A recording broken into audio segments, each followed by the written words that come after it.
If PETA isn't all over this movie soon, I'm going to absolutely lose my shit.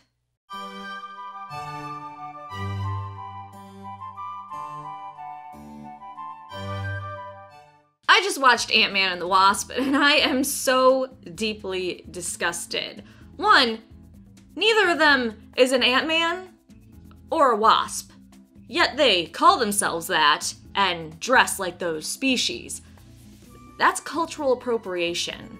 If I can't wear cornrows in my hair without being a racist piece of shit, you sure as fuck can't take the identity of an entire species, you garbage fucking human beings. Jesus fucking Christ. Not only did they take the identity of an entire species, but they're also basically serial killers. Worse, they're responsible for the genocide of an entire group.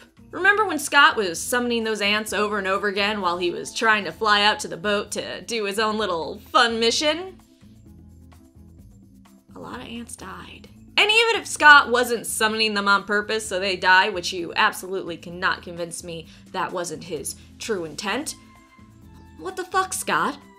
Why would you keep summoning ants to their death? Is watching a living creature die amusing to you?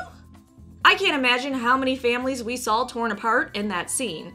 I'm sorry, Anthea. Your father Antoine isn't coming home tonight. Some fucking maniac with a mind control device made him fly to his death. What is wrong with Scott?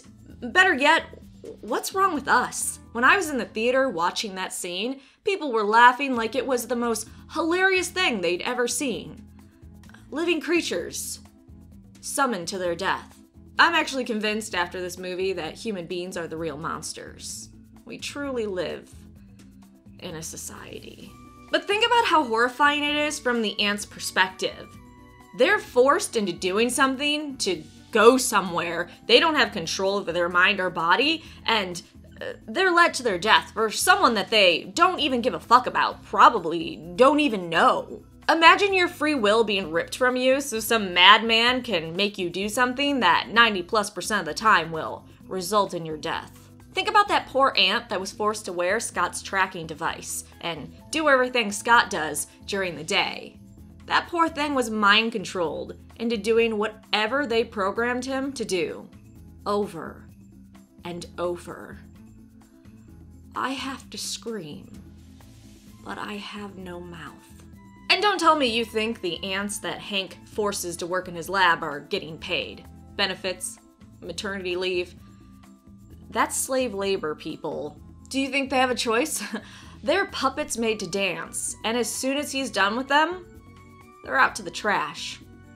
Maybe quite literally. Do you think Hank gives every ant that dies a proper funeral or burial? Fuck no. I bet he has thousands of little ant corpses laying about his lab. Probably as a warning to the other ants. You step out of line, you don't do your job, that's you.